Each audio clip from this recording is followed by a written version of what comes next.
আসন্ন টি-20 বিশ্বকাপে 15 জনের স্কোয়াড নিয়ে যাওয়ার নিয়ম করেছে আইসিসি। সে অনুযায়ী দলও জমা দিয়েছে সবাই। শুধু পার্থক্য বলতে কেউ পাবলিক করেছে আর কেউ করেনি আইসিসির সাথে বোঝাপড়ায়। ব্যতিক্রম নেই বাংলাদেশের ক্ষেত্রেও। লিটন দাসকে ছাড়াই যদি স্কোয়াড দেওয়া হয় তাহলে নিশ্চিতভাবে মোট 15 জনকেই ওয়ার্ল্ড কাপে নিয়ে যাবে লাল সবুজ।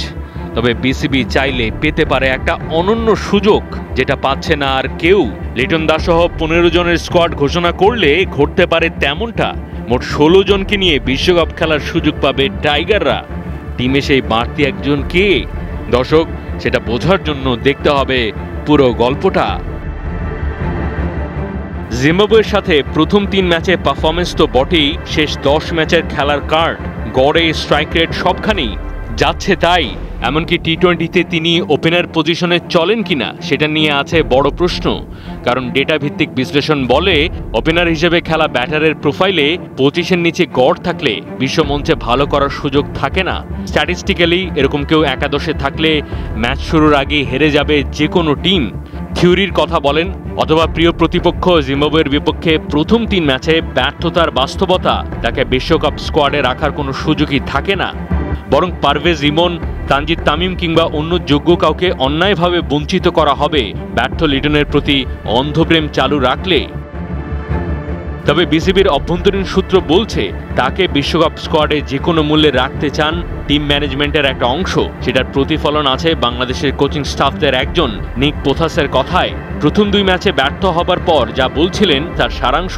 দুর্দান্ত একটা বিশ্বকাপ খেলার থেকে মাত্র 1 ইনিংস দূরে আছেন লিটন, যদিও সেই ইনিংসটা পরে দেখা যায়নি।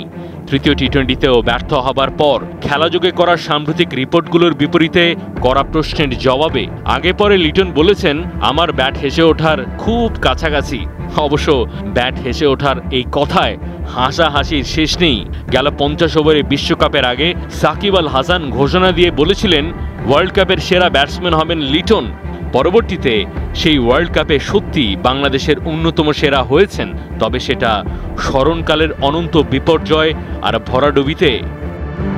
ঝড়ে তো বক কোনো না কোনো দিন পড়েই, সেই সূত্রে লিটন কোনো না কোনো দিন টি-20তে রান করবেই। তবে সেই অযৌক্তিক অপেক্ষায় থেকে বিশ্বকাপ দল সাজানো বাস্তবসম্মত হয় না একেবারে। এমনিতেও ওপেনার হিসেবে তার ক্যারিয়ার টি-20 স্ট্যাটস টি-20 বিশ্বকাপে ভরাডুবির জন্য যথেষ্ট। কারণ 20 ওভারের সংস্করণে ওপেনাররা অনেকাংশে ঠিক করে দেন খেলাটা কোন দিকে যাবে। লিটন না পারেন ধরতে, না পারেন মারতে। তারপরও যদি লিটনকে শেষ অবধি বিশ্বকাপ স্কোয়াডে রেখে দেয় বিসিবি, তাহলে প্রশ্ন আর বিতর্ক পিছু ছাড়বে না। কেন যোগ্য XYZ ক্রিকেটারকে বঞ্চিত করা হলো? ঠিক কি গভীর প্রেমের কারণে রান ছাড়া লিটনকে বাংলাদেশ দল ছাড়া করা যায় না? আর বিশ্বকাপের একাদশে ঠাঁই হলে রান না পেলেই হারিকেন টাইফুনের মতো ধেয়ে আসবে তীব্র সমালোচনা। মোদ্দা কথা, শুধু একজনের কারণে মনস্তাত্ত্বিক চাপে পড়ে যেতে পারে পুরো বাংলাদেশের ড্রেসিং রুম। অব্যাহত সমালোচনায় পারফরমেন্সে ঘটতে পারে তার নেতিবাচক প্রতিফলন। যদি শেষ পর্যন্ত লিটন কুমারকে রেখে 15 জনের বিশ্বকাপ স্কোয়াড ঘোষণা করা হয়, তাহলে একজন অতিরিক্ত খেলোয়াড় পাবে বাংলাদেশ। আর সেই অতিরিক্ত খেলোয়াড়ের নাম সমালোচনা। অবশ্য অবস্থার দৃষ্টিতে পরিস্থিতি এমন যে লিটন যদি অ্যাপ্লিকেশন দিয়ে বলে আমাকে বাদ দেন, তাহলে হয়তো বাদ দিতে পারবে না টিম ম্যানেজমেন্ট। অভ্যেস বলে কথা। প্রতি বিশ্বকাপে সমালোচনার নামে এক্সট্রা একজন ক্রিকেটারকে খেলানোর চল বহু পুরনো। সবাই 15 জন নিয়ে বিশ্বকাপ খেলে, 16 জন নিয়ে খেলার এটাই তো নিনজা টেকনিক।